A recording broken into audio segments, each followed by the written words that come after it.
So when we talk about the base of the pyramid, or in short, throughout my presentation, I'll just use the word BOP. It's quite easy.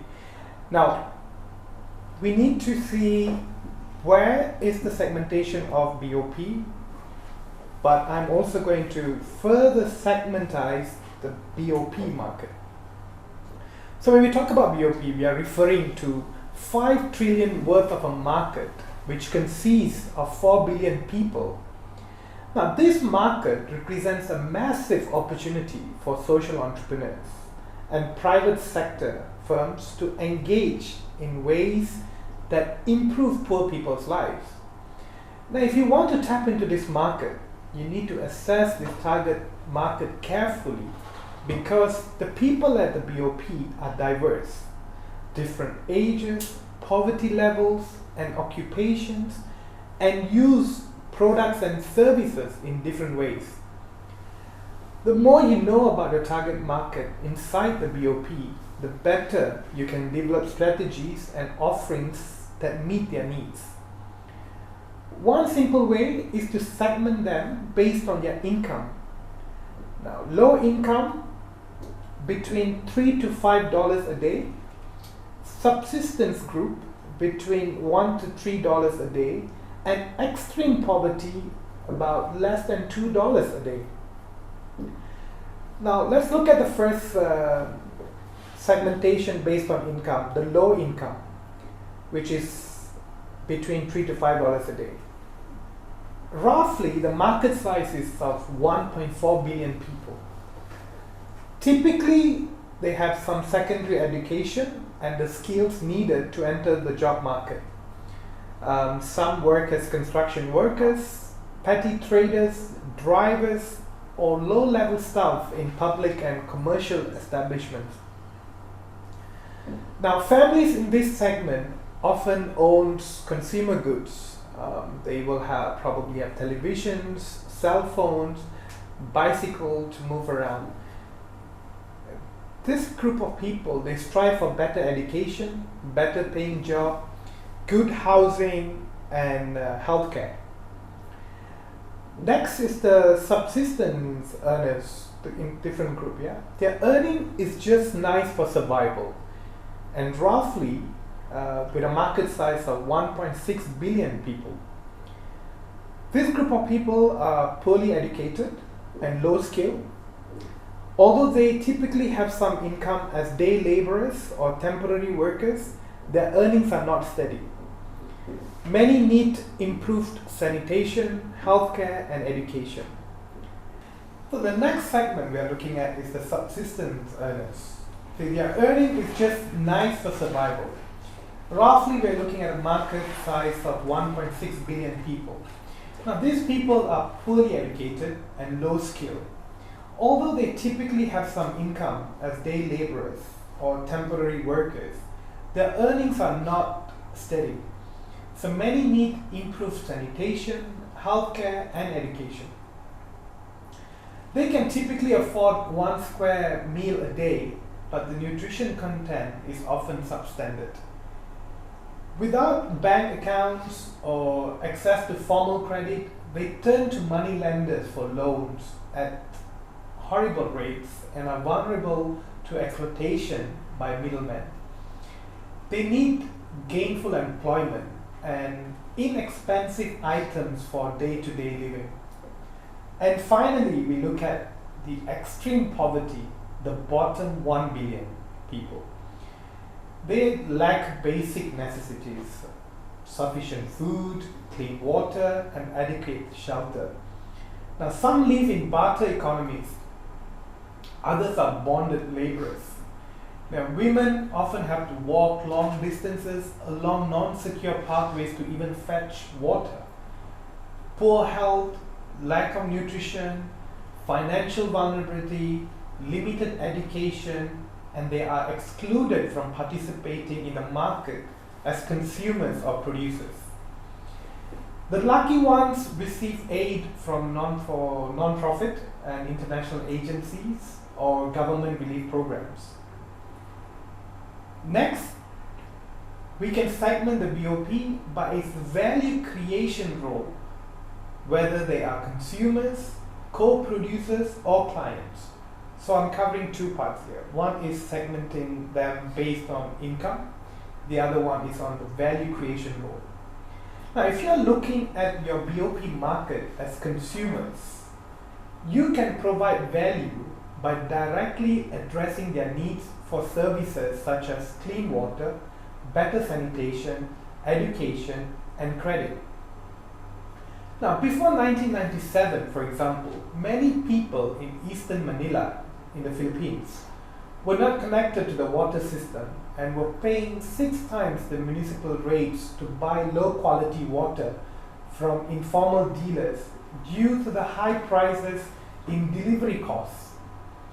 Now, Manila Water, a private consortium, found ways to connect more people to the city system, reduce the trade in filtered water, and bring costs down for millions of people. The company benefits economically from the increased volume being used, but it also has created public value by improving people's access to clean, less expensive water. The role of consumers suits the low-income segment, but people in the subsistence segment also have consumer potential, but considerably less of it. Next, we look at them as co-producers. When you view BOP people as co-producers, it provides them with work and income. A multinational might, for instance, give farmers technical knowledge to upgrade the quality of their output and reward them with greater monetary returns, as how Nestle has done with the sourcing of milk from small dairy farmers in Asia, and Mars has done with cocoa farmers in West Africa. With a little training, people at the BOP can also take part in basic production and assembly jobs, or in activities such as transportation, distribution, and retailing, bridging the last mile to the customers. I'll give you an example, like how Hindustan Unilever has helped to create entrepreneurs by training 50,000 women to go door to door, educating consumers and selling soap, toothpaste, and other products. These women, in turn, nourish the local economic ecosystem by borrowing from local banks and microfinance institutions. Companies may find that engaging people as co-producers is most appropriate in the subsistence segment because earning some additional income is their primary need.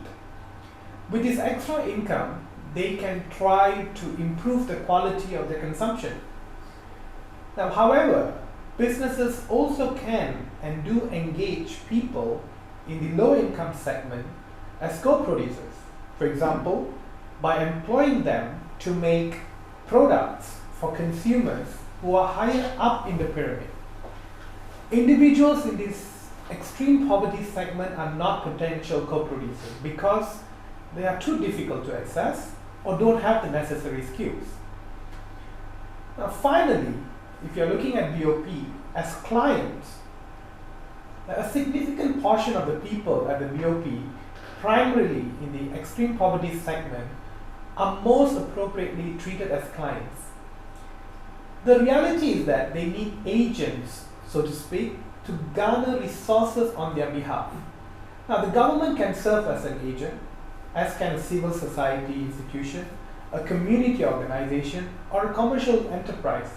For example, look at Devi Shetty's advocacy for farmers and other women workers in Karnataka, India.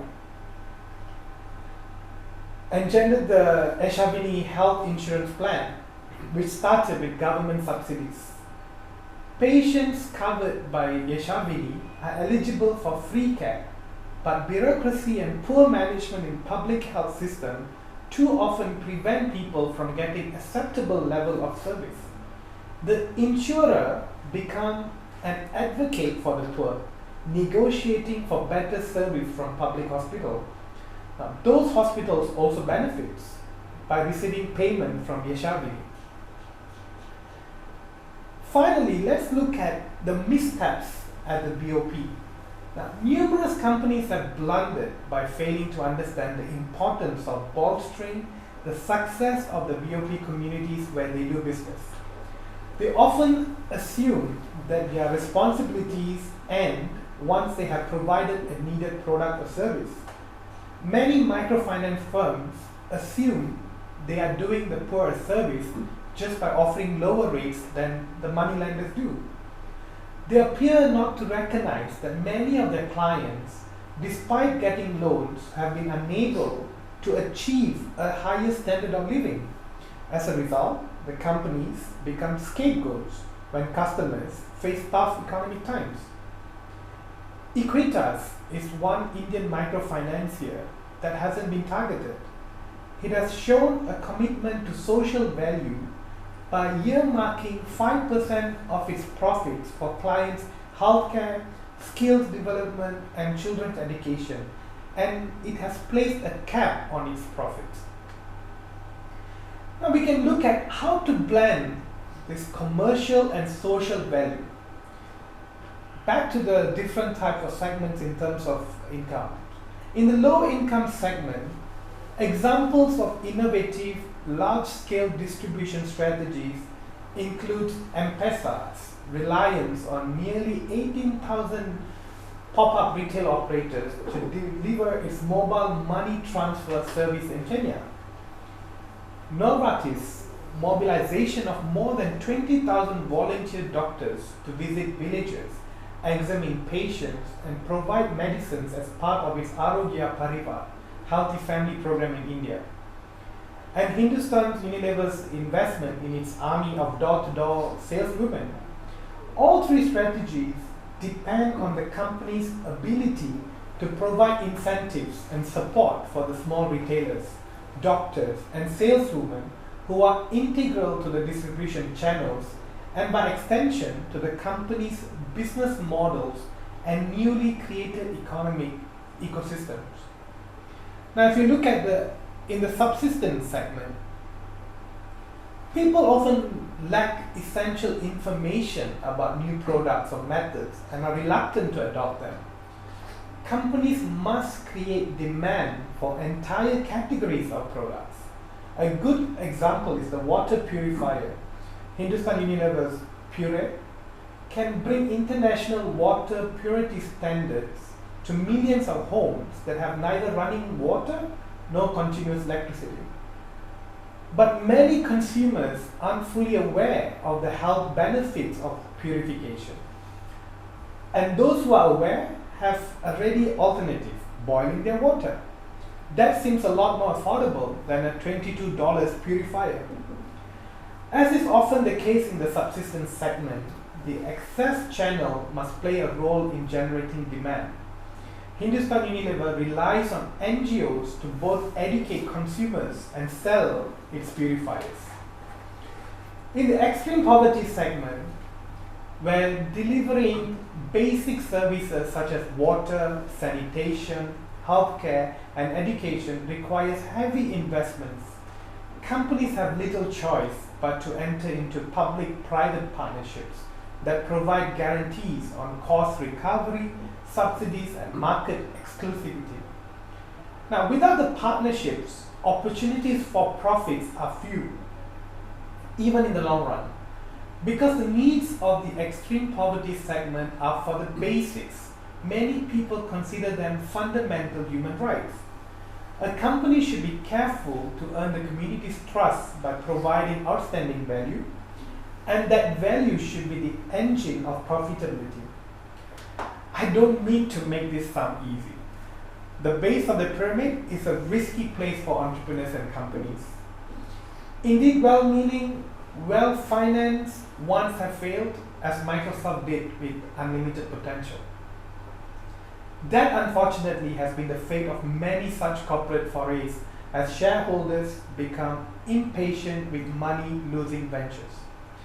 But the strategy of creating private and public value while aiming for scale gives companies their best chance to succeed.